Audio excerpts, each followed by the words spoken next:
Congressman, thank you for your time.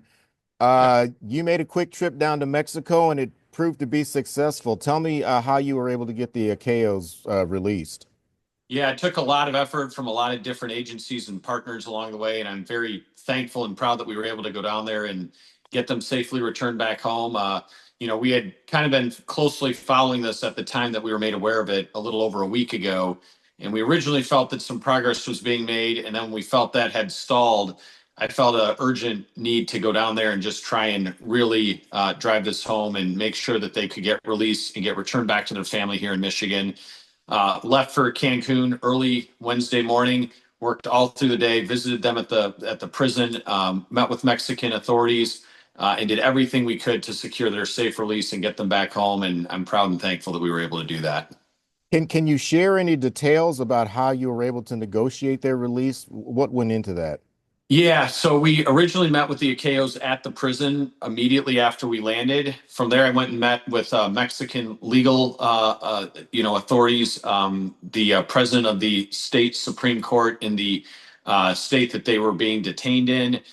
Worked that relationship to make sure that we could get a court date and appearance set for them, and then began working and negotiating with the parties, that were in dispute with one another to see if we could find a resolution that would ultimately return them back home.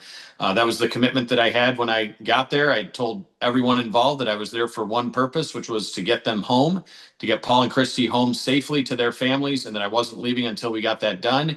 And then we worked through the day, late into the night, early the next morning, and through the rest of the day yesterday to get them released and on that plane to go back home. And I'm very, very thankful that they were returned to their families safely.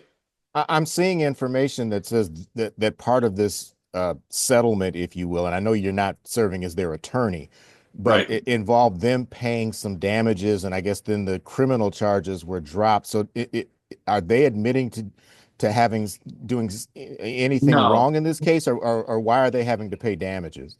Sure. And yeah, I will be clear. I'm not their attorney. I was there acting to help, negotiate a settlement between different parties.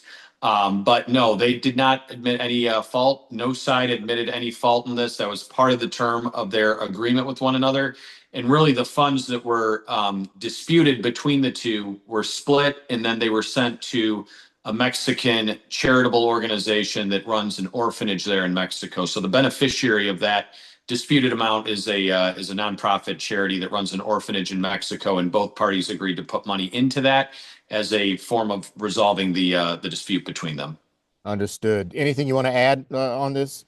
No, I just appreciate really genuinely the effort it took. The Trump administration, the commitment that they had to getting this done, the president's special envoy, the assets at the House of Representatives, the Foreign Affairs Committee, the State Department folks who were on the ground, the General Counsel's office in Mexico that we met with and worked with their team on the ground, and frankly, the Mexican authorities. When I arrived and was able to meet with them and get this rolling, it took a lot of collaboration between all of us to get this deal done and get them home safely.